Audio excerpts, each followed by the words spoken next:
try this today. No.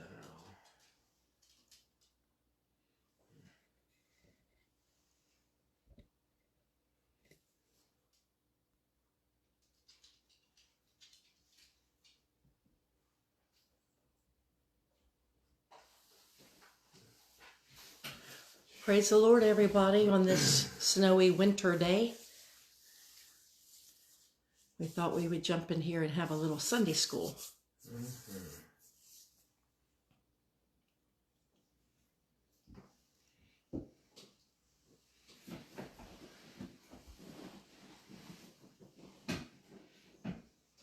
We're just waiting for a few people to get on before we get started.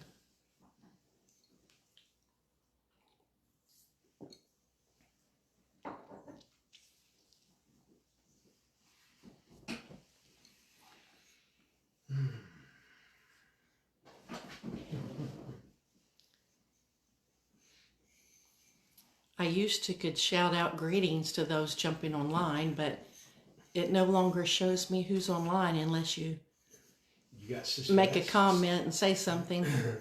Sister Estes is watching. Good morning, Sister Estes. Hope you guys are staying warm and comfy down there. Oh, you can't get on here. Not this morning. Yeah. Oh, Lord. I got a dog that thinks she ought to be on the camera as well, so trying to get her back to her rightful owner, that's Sister Aldridge. That is not my dog. My dog is already going to see Jesus. This dog is Sister Aldridge's dog. Can't believe everything you hear, I'm telling you. That is strange noise. I hope everybody has electricity. We got a good coating of freezing rain last night, but we haven't lost any electricity.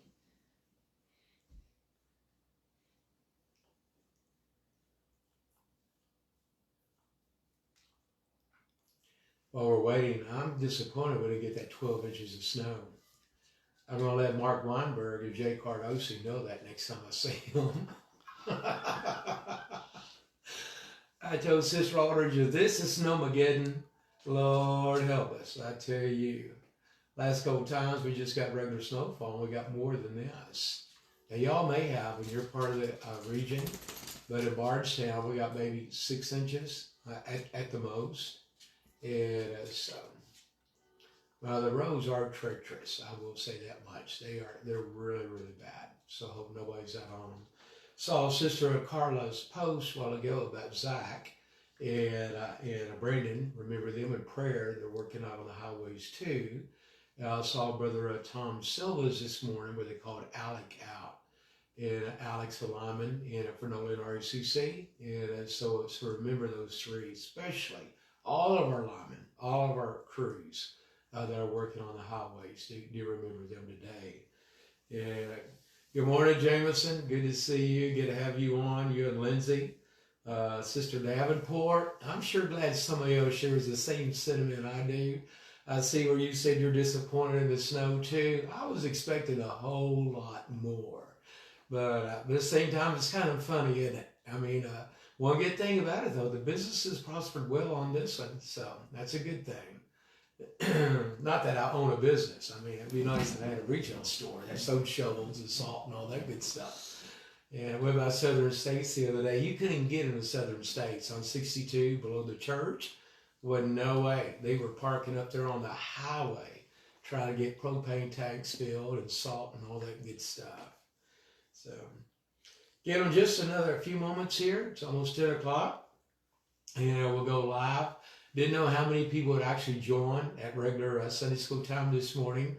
And so we thought we'd leave it at that time. The beautiful thing about being videoed live like this and be archived, so those that get up later, take advantage of having a snow day, they can watch this later at their own convenience then. And so, Brother Steve Meredith, God bless you, sir. Good to see you on this morning. Pray you're staying warm and comfy as well. And I know in your line of business, you all get called out as well. And so It doesn't matter if it's rain, snow, shine, whatever. People always leaving to go see the Lord for some reason. And but good to have you on. Sister Aldridge looked at me kind of funny. I guess she didn't know you work for the funeral home now. But anyway. Kenny Blanchard, good to have you, sir. And always good to have you on. And God bless you. Hope you guys are staying warm and comfortable also. Oh, there's Sister Brown. She's jumping on. Sister Brown's probably been in that kitchen fixing that breakfast for Brother Brown. And talked to Brother Brown last night or night before, and doing rather well. Thank God for that. Now, Sister Brown, I hope he's not taking advantage of you, because he told me he was doing rather well. And so that's awesome. I just pray he continues to do as well as he is.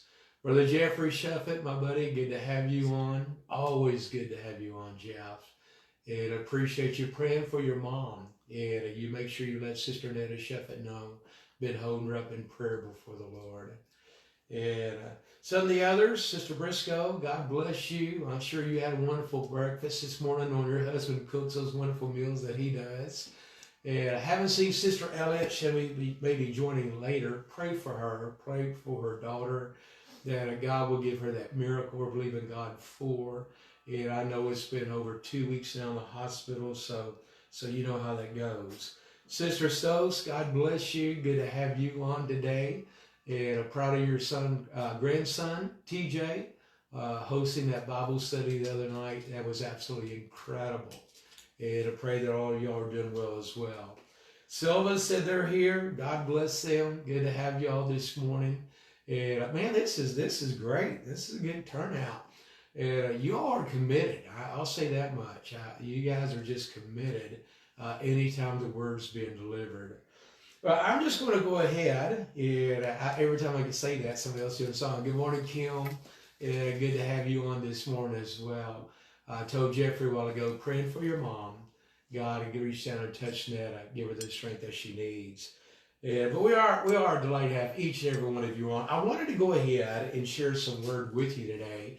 Don't know when it'll be when we get back in house. We know it's not going to be tonight. I've been watching just as well as you have. These below freezing temperatures. We may not even get back in Wednesday night. Calling for more snow Wednesday evening also. Don't know. Sister Davenport and I were laughing about that a while ago. Both of us are disappointed that we didn't get the 12 inches that they were calling for.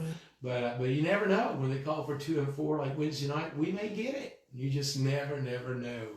And but we're going to jump in. I wanted to go ahead and teach the lesson. Sister Riddle jumped on. Oh, well, good morning, Sister Riddle. God bless you. Good to have you. Been praying for that wonderful husband of yours, that God would give him that miracle. I am so glad to know he's cancer-free. Thank God for that wonderful report. Now we just get his lungs strong enough that he can come home and be with you and the rest of the family. That's what we're praying and asking God to do. Believe in God for that miracle. Sister Riddle, we appreciate you all so much. Sister Rhonda, and her diligence staying with her dad, taking care of her during this time. That's commendable also. But I'm delighted to have each and every one of you. Now, let's see if we can't get started on this lesson. I'm watching my time, and so I know the time allotted to me. Don't plan to hold you long this morning. I just want to cover this. Now, it's going to be rude and crude as we go through this. Let me give a shout out. God bless you, Sister Atkins. Good to have you on this morning. Sister Atkins, I miss you so much. And I mean that. We talk about you often. Good things, good memories. Our time there at Hardin, Arkansas together. But I just pray that everything's going well for you and your family. And you mean the world to us here. And, okay, Sister Tina Walker. We'll never get it started this morning. All right, it's like getting the band all together, and then we'll get this thing moving. But Sister Walker, God bless you. I wish I was down in Florida today. They disappointed. Didn't get our 12 inches of snow, so I might as well be in Florida where you are today. All right. The reason why I chose to do this lesson, now it's going to be rude and crude this morning as we go through this, because we don't have the facilities at home that we have at the church when it comes to sound system, graphics, and all of that. So I'm going to try. I've got the video on my laptop. We'll refer to that here a little bit later. Also, the charts, I just printed those off. Try to share those with you. Like I said, it's going to be rude and crude, but we'll get through it to the best of our ability, considering what we're dealing with today. Sister Frida, God bless you. Good to have you on all the way from Virginia with us today. Pray that you and your family are staying warm as well through this winter storm. And I appreciate you for your faithfulness and your commitment. You're just one of our regular virtual members, and we're delighted to have you. This morning we're going to be talking about Daniel. All right, we're on lesson number 8. If we have the big chart behind us, like we do inside of that sanctuary, I can show you how we progressed all the way from Genesis now to almost in the middle of the book of the Bible. We've come all the way from Genesis. Sister Aldridge pointed that out. It's right here on the top of this. We've moved all the way from Genesis all the way over to the prophets. And so we're studying the prophets, and then we're going to progress on over to the book of Revelation. But today, we're going to talk about Daniel and also Daniel's friends. Now, when I look at this topic, Daniel and his friends, the theme's going to be God was shed. When I look at this, God will stand with us as we stand for him. That's going to be the focus of the lesson. God will stand with us as we stand with him.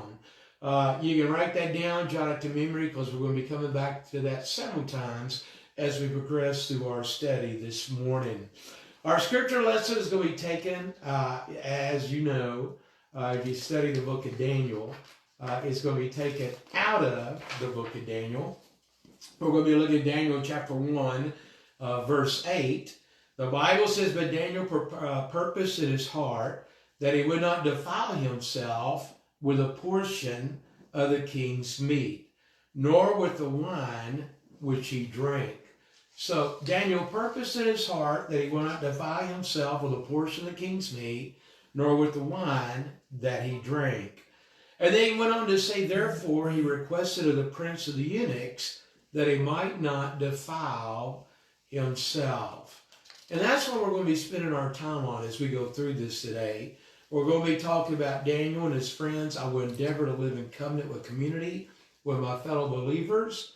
We're going to talk about 4 friends in Babylon. We're going to discuss that a little bit in detail. We're going to talk about how 3 friends stood together. We're going to also talk about how Daniel stood even when he was alone. And then we're going to sum it all up and talk about how that refers unto you and I today. Now, when I studied this lesson this past week, the writer put something into it that I want to share with you because I thought it was kind of enlightening just a little bit. He reminds us in 2009. Now, that's before some of you on here were born. Others of us have been around for a while. But he reminds us in 2009, most of the world knew her as Asia Bibi. Asia Bibi. She was a Christian woman in her mid-40s living in Pakistan. And she and a group of Muslim women were in the fields picking fruit when a fight broke out over drinking water. Something that simple.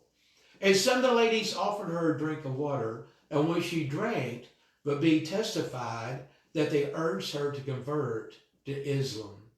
So the only way they were going to allow her to have this water is she converted from Christianity over to Islam. Now, she refused, and they claimed that she had contaminated the water and the glasses she was a Christian. And immediately claims flew that she had dishonored their faith and insulted their leaders. Now, Bibi was arrested and tried for blasphemy against Islam, a capital offense in Pakistan. A 3-judge panel found her guilty and sentenced her to death by hanging. And despite the 8 years she waited on death row, she faced immense pressure to convert to Islam just to save her life. Now, her case drew international attention, or else we would be talking about it this morning, and also international pressure.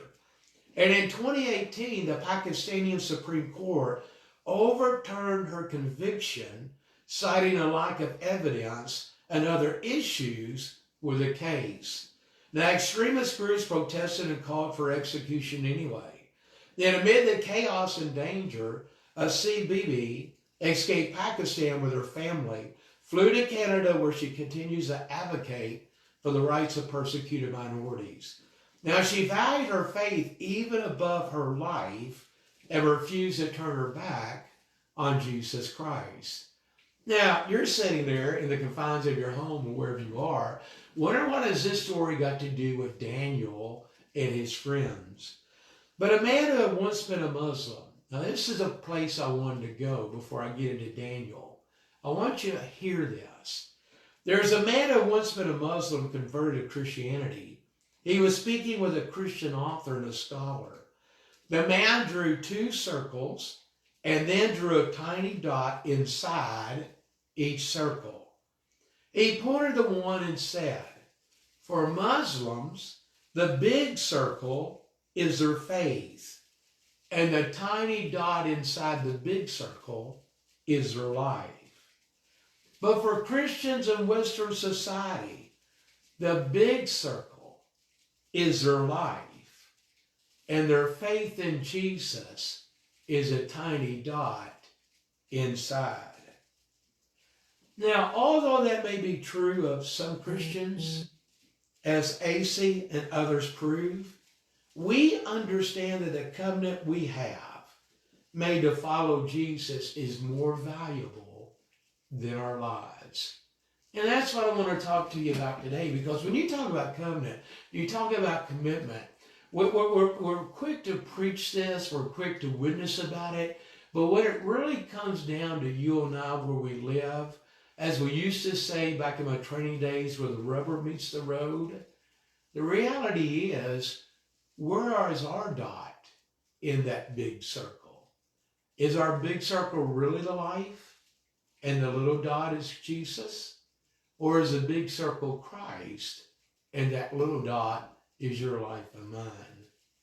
Now, that's pretty sobering, to get started on this morning, but that's what I wanted to share with you, because it holds a lot of merit and a lot of truth, because Muslims know and Christians know in those countries what it costs them to be a Christian and live for God.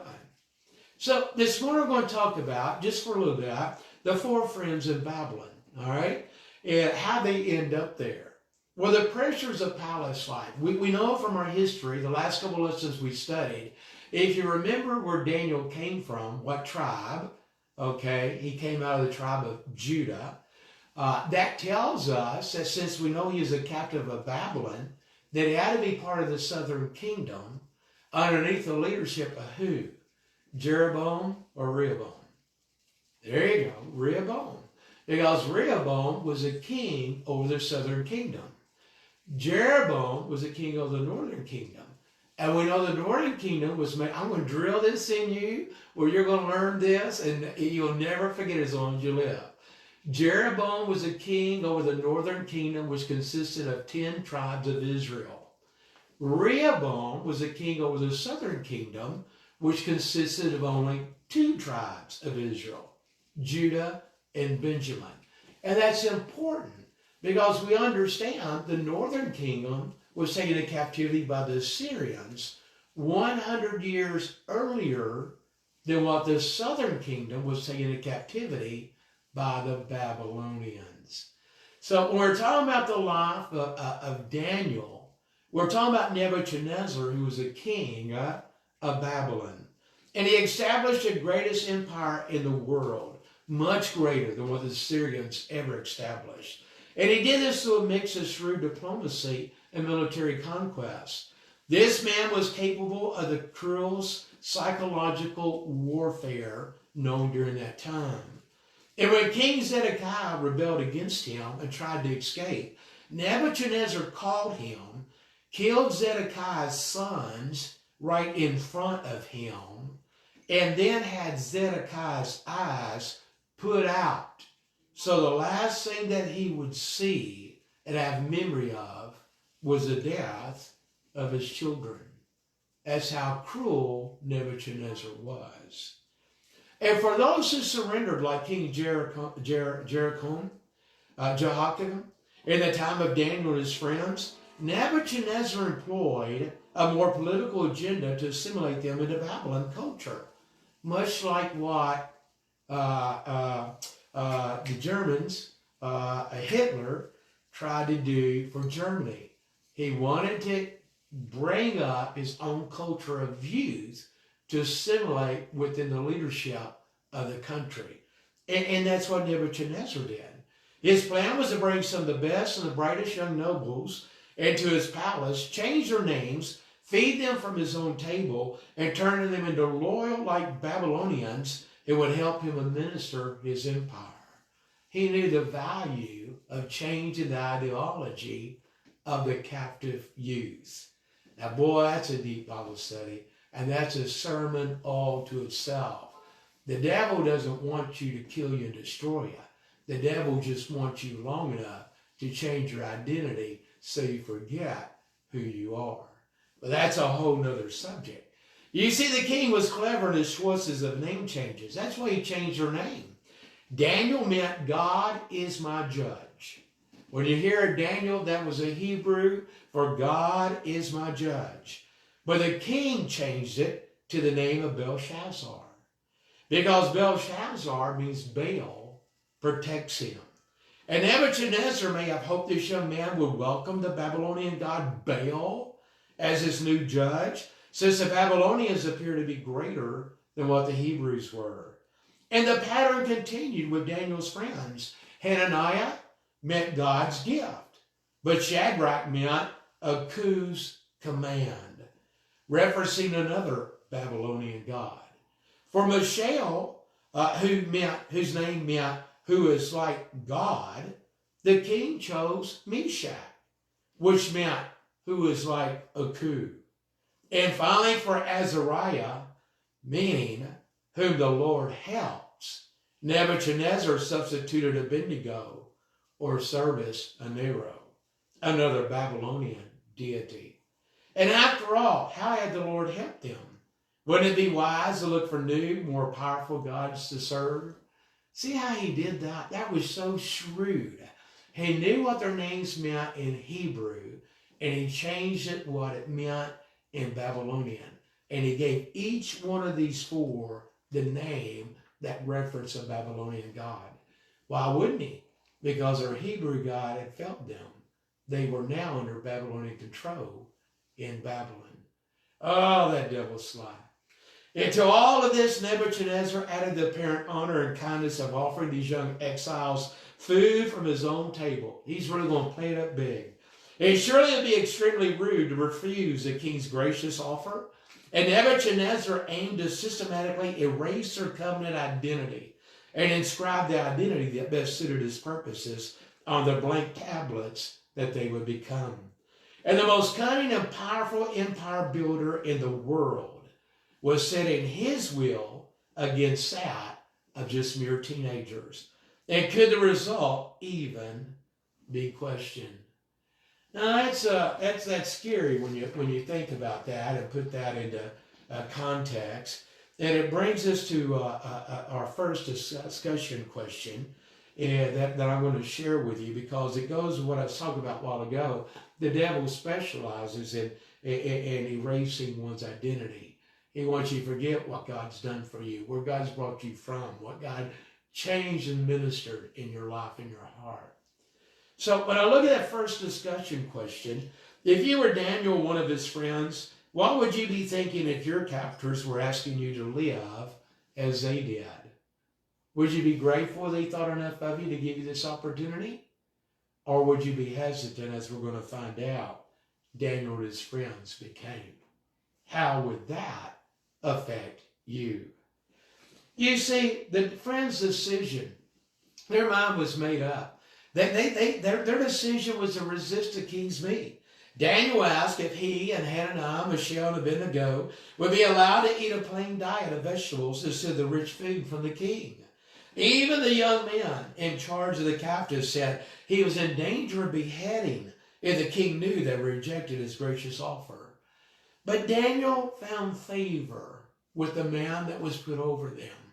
And he asked him, just give us 10 days. That's all I'm asking you. Just let us eat what God has given us to eat refrain from, why did Daniel not want to eat the king's meat? Because he probably thought about the old law about eating anything that had been offered to idols. He didn't know where that meat had been slaughtered, where that meat came from. And he couldn't take a chance on defiling his fleshly temple. So therefore he said, I just ask you, just give us 10 days to eat the things that God lays on our heart to eat. Don't make us eat the king's meat. Never in their lives had a single meal meant so much. Why did Daniel and his friends have simply ducked their heads and eaten what was put before them? You know, that's kind of comical in a way, because some would. Some would have thought, well, I'm in Babylon. Here's the way we would have justified it. I guarantee you. Well, I'm in Babylon. God knows my situation. And the second thing we would have said is, God understands, you know. And we went ahead and ate the king's meat without giving it any thought whatsoever. But Daniel and his friends knew that God doesn't understand. When God lays something in your heart, God expects you to live that and to be true to it. They could have blended in rather than standing out. It would have been the safer road. But Daniel purposed in his heart that he would not defile himself with a portion of the king's meat, nor with the wine which he drank. So therefore in Daniel chapter 1 verse 8, the Bible says he requested of the prince of the eunuchs that he might not defile himself. Now here's a beautiful thing about it. At this point in their lives, they stood together. And the course of their lives was changed forever. All four of them. They drew their line ready to face consequences and not conform. And from that moment, their four lives and destinies were irreversibly entwined. When you stand together, church, that's why I preach all the time, the power of unity. It's not, we want to grow, we want to enlarge, we want God to bring in the numbers on it. But if we could understand the power, it doesn't matter. That's why Jesus emphasized, where two or three are together and gathered together in my name.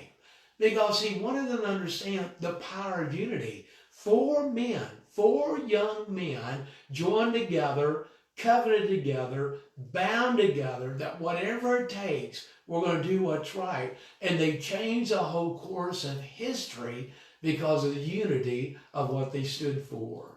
Isn't that incredible? It doesn't matter if you come from a church of 70, or if you come from a church of 20, or you come to a church from 450. If you'll stand and unite together like that, there's no telling how far God can take you.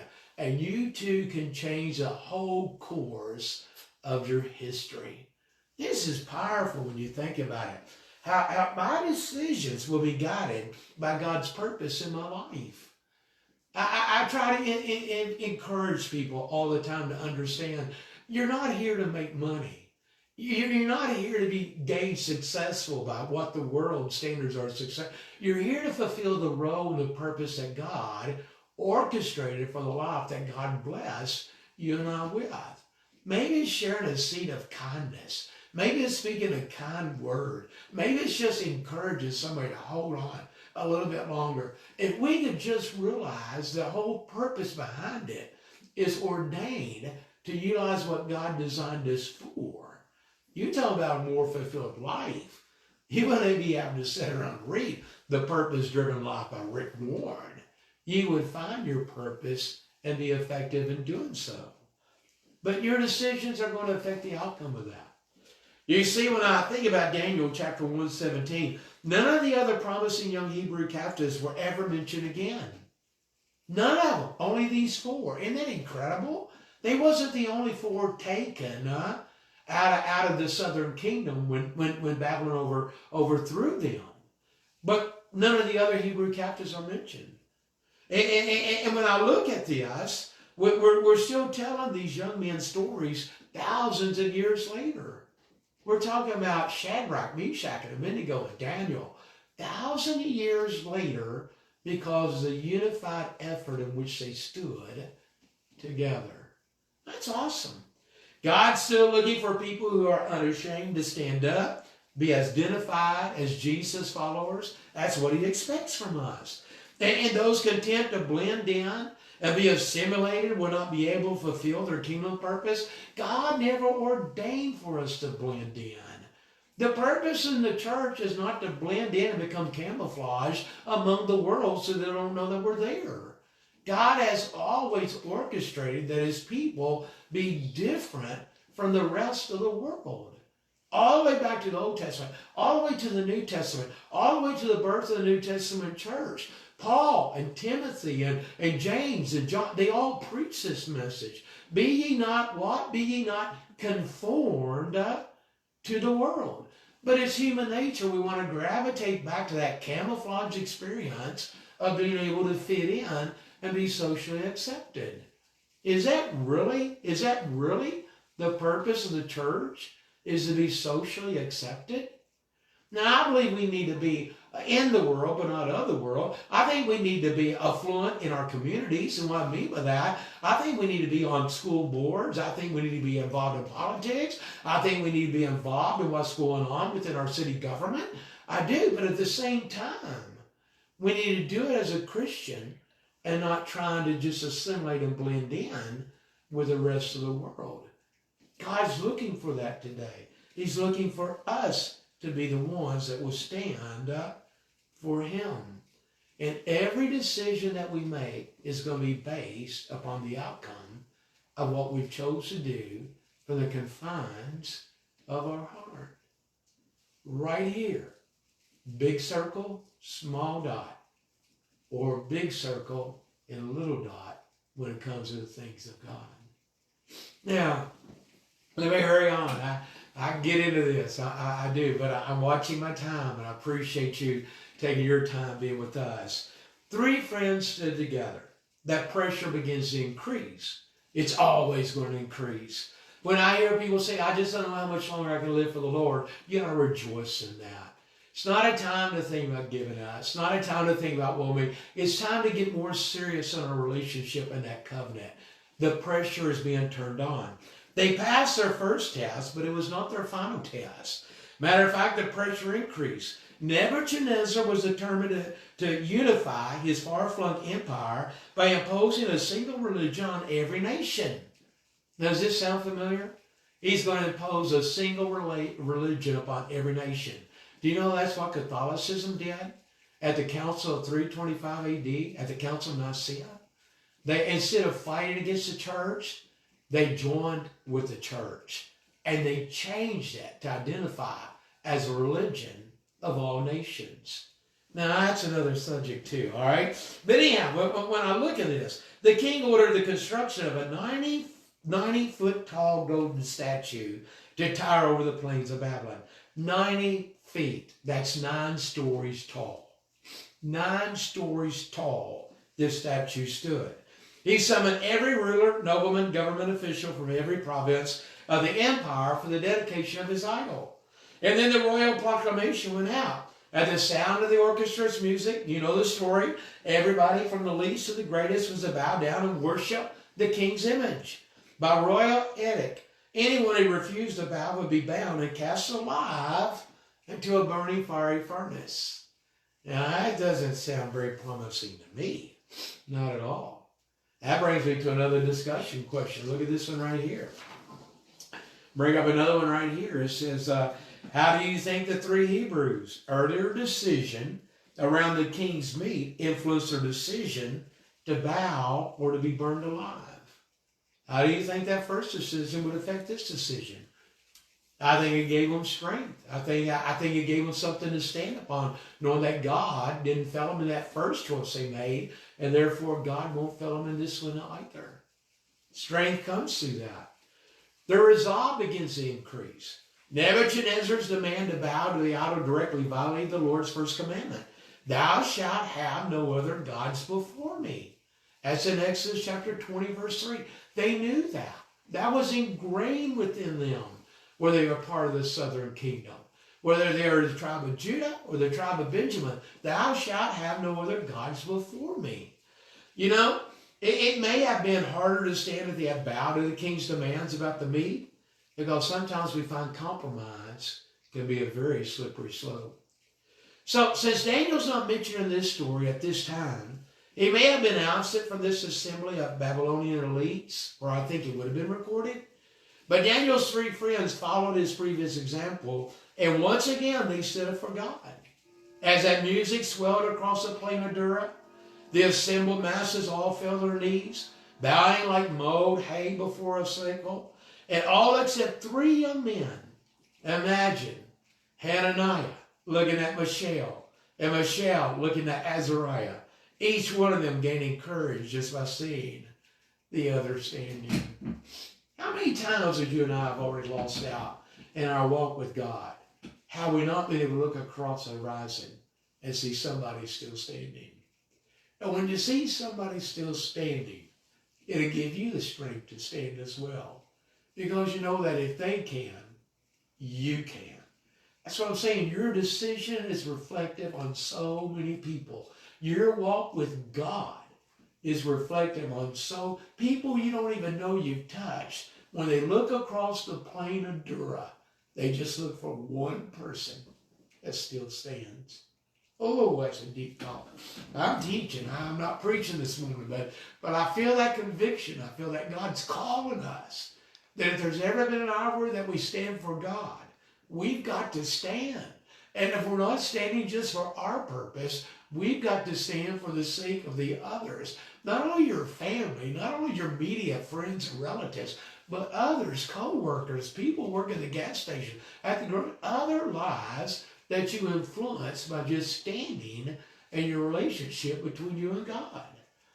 Now, those that were jealous of these 3 Hebrews position the kingdom with them, dragged them in front of the king. They saw that. They dragged them down from the king. They want the king to know these guys are the ones you've elevated throughout the country. You've held in high regard. They're not bowing, doing what you told them. They called the king's hand. What are they going to do now? What are we going to do? The king has no choice. He has no choice. He's got to orchestrate his commandment for all of Babylon. So therefore he's telling them, I'm going to give you one more choice. I'm going to heat that furnace 7 times hotter. And if you guys don't go out there and bow this time, I have no choice but to throw you in. I'm going to throw you in. Do you hear me? He probably made sure he got an amen out of them. He wanted to make sure that they heard him. All right? But you know, they went back out there. The music played again. And they didn't bow. So now Nebuchadnezzar ordered the furnace heated 7 times hotter. He orders the men to throw them in. You know the story. You know how the people that threw them in were consumed from the heat of the furnace. 3 young men go in. Well, look at what God did. Look what God did. 3 young men go in the heat of the furnace. But they had made such an impact on Nebuchadnezzar's life. Now look, I'm going to show you something I never thought of before. They made such an impact on Nebuchadnezzar's life. Why was he concerned whether these 3 men burned or not? He probably had many people thrown in flaming furnaces or whatever, hung by gallows, or just executed, beheaded. Why was his concern about these 3 young men? But he was so concerned that he got close enough that he peered into the furnace. He peered or peeked into the furnace, see if they were consumed. And you know the beauty of that. You know the beauty of that. Because when he looked in there, he questioned it. Oh, we cast the 3. I don't understand this. I see the form of a 4th man as that. Now look, this touches me. It touches you. Because if we stand for God, God's able to do the work orchestrated in the lives of those that we've been praying for. Because he was so moved on, he knew the form of that 4th man. There's a form of a 4th man as the Son of God. Now, where did he learn that from?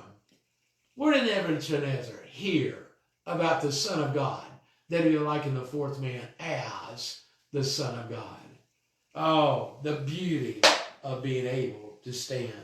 God will not deny himself.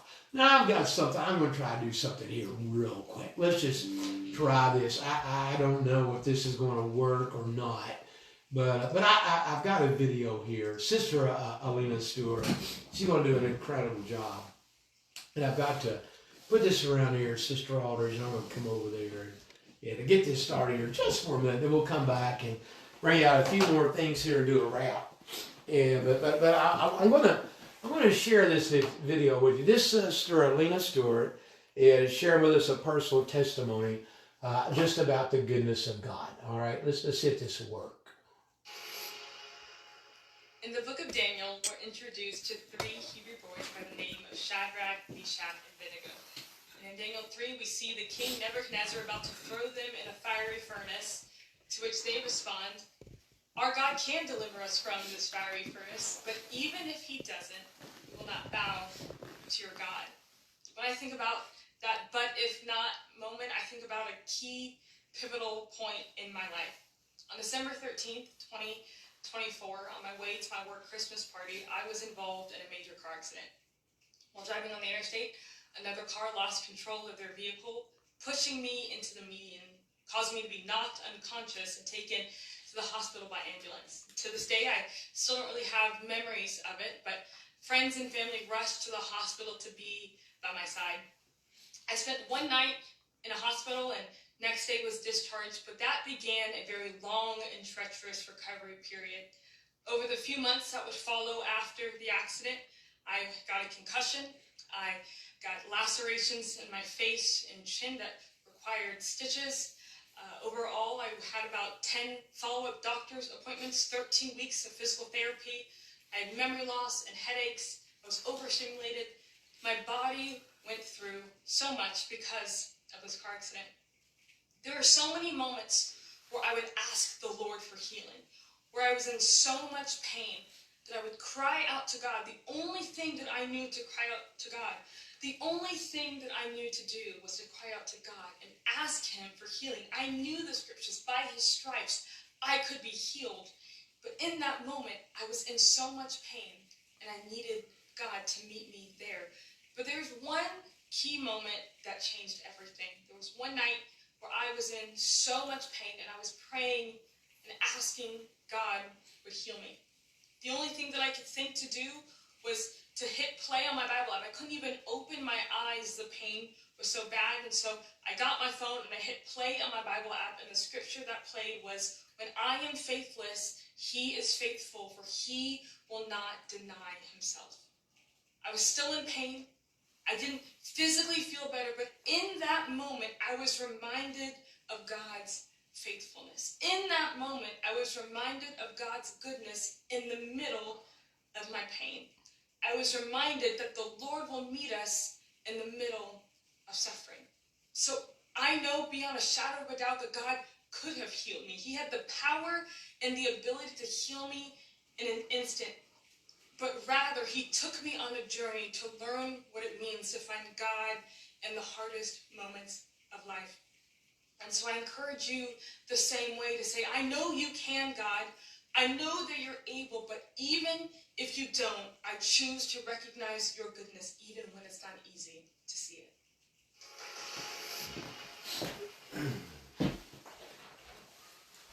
That was an incredible testimony that she gives, her own personal experience when she was involved in that horrific car accident.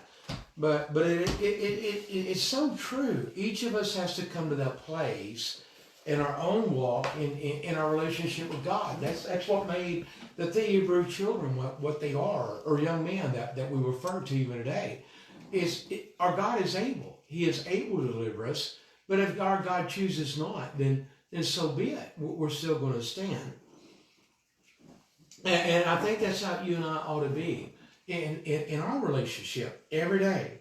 So for these three, their faith in Jehovah was all-encompassing, and their lives were negligible by comparison.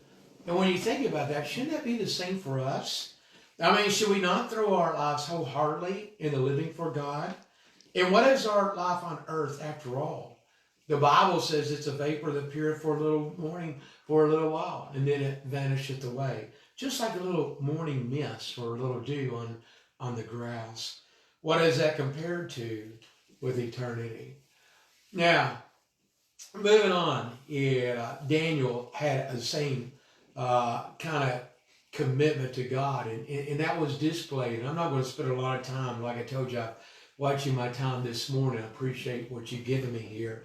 But Daniel also, the time that he came that his faith was being tried with the lion's den, simply because he prayed 3 times a day. Now, that was King Darius. He came on the scene after Nebuchadnezzar, one of the main kings of the Medes that's promoting his empire. And we see that Daniel stood. Once again, his friends are the ones that attacked him. They're the ones that told the king, kind of tricked him into, enforcing that decree with the lion's den. But Daniel showed us that if our faith is really where it should be, that we'll trust God in every situation that we endure. And that brings us to the next discussion question right here. If I can just share this with you just for a moment. When I think about, well, let me show, that's not that. Let me skip that one there. I'm going to go this one right here. Yeah, how do you think Hananiah, Mishael, and Azariah's experience refusing to bow down impacted Daniel's decision to pray in the face of a death sentence? I believe word got to him, wherever he was. I think he heard about what happened to the other 3. And I think that he knew that if God delivered them, when it came time to the lion's den, that this same God could deliver him as well. And God would do that for us. So Daniel followed his friend's example. He remained true. So we never know how much our decisions impact the lives of those around us. Whether you're a leader, whether you're someone that God just puts in somebody's life, you don't understand the impact you have. You heard that old cliche, gets old sometimes, but it's still so true. No man is an island to himself. You don't live this life just to yourself. No one is always strong, and we all need one another. This last discussion question right here says a lot too. It says, how can we foster community within our church in the surrounding area that we minister to? How can we do that? Well, there's various avenues, various choices, various decisions, but we have to make sure we don't lose focus of what that common goal of the church is. We've got to be that lighthouse to others. Now, starting to do a wrap, starting to bring this to close, I've got to share this with you right here. This is not mine. It came out of the lesson. I love the point that it's making. This slide right here, I wish we had a big projector at church to put that on the wall, because I don't know if you can make that out on camera or not. But this slide right here is a scene from 1940, and it's a slide of 350,000 soldiers, most of them British, that were trapped at Dunkirk on the European side of the English Channel.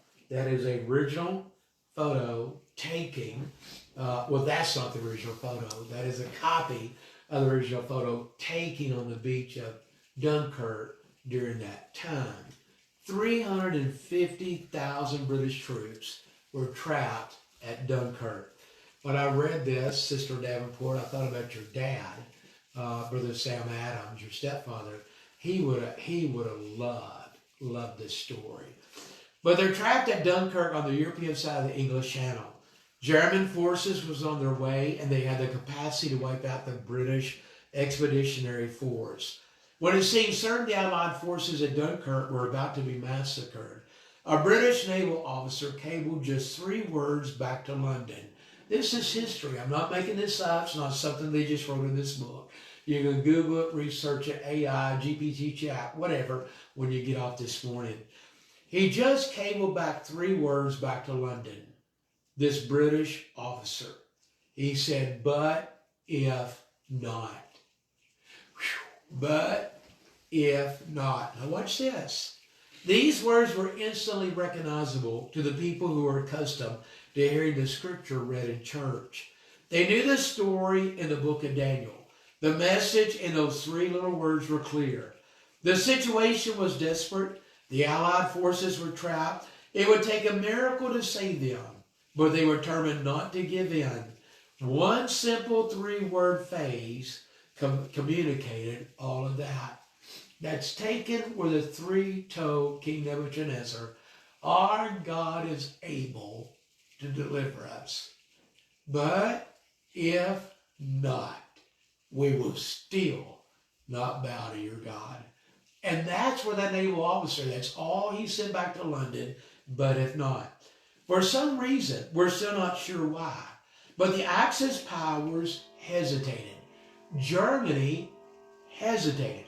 History still don't know why. They didn't go on into Dunkirk and slaughter that 350,000 people. They backed off briefly. And what is known as the miracle of Dunkirk took place. British families, fishermen, heard about the poignant telegraph cry for help, and they answered. They answered were merchant marine boats. They made movies out of this. They've written books about this. They answered with boats, with pleasure cruisers, even with small fishing boats. And by a miracle of God, as German dive bombers and fighters screamed down metallic death, they evacuated more than 338,000 soldiers to safety. But if not. So I close and leave you with this thought today. When you pray, God is able to heal you. I believe that I still believe the day of miracles are with us. I believe that when you pray, God is able to heal you. But if not, will you still serve him despite the pain or the sickness in your body? When you give your problems to God, God is able to solve them today. But if not, will you still trust that he will turn it around in his time? If you give, God may bless you in return monetarily. But if not, will you keep on giving, knowing that not all blessings are financial? If you witness, maybe others will believe right away. But if not, will you keep on being a witness, an example, a light, and a prayer warrior for their souls? If you put your life on the line, God may save you. But if not, are you willing to even die for him if that is what it takes?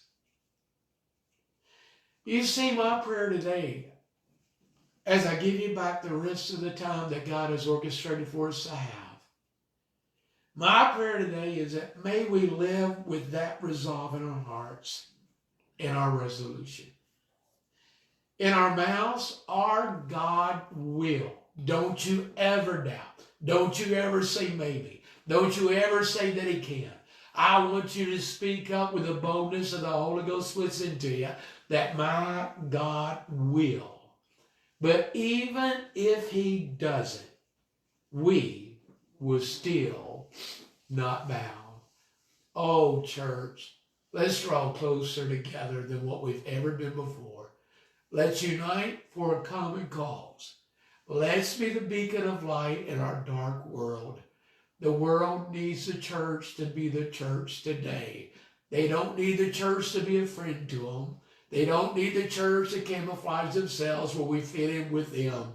They need the church to be the church that will stand for the one God that we believe in and that we declare has the power to deliver all. For God's sake, let's learn from Daniel and his friends, and let's be that church today. God bless you all. Stay warm and comfortable. Once again, thank you so much for being with us on this Sunday morning. There will not be a night service, as you know, at FAC tonight. We'll keep you posted about Wednesday night, not knowing what's going to happen with the weather or anything like that. But no matter where you are, you live for God. You stand for truth. Read your word, study your word, pray the word, and be everything that God commended for you to be with the life he's given. God bless you all. Until the next time.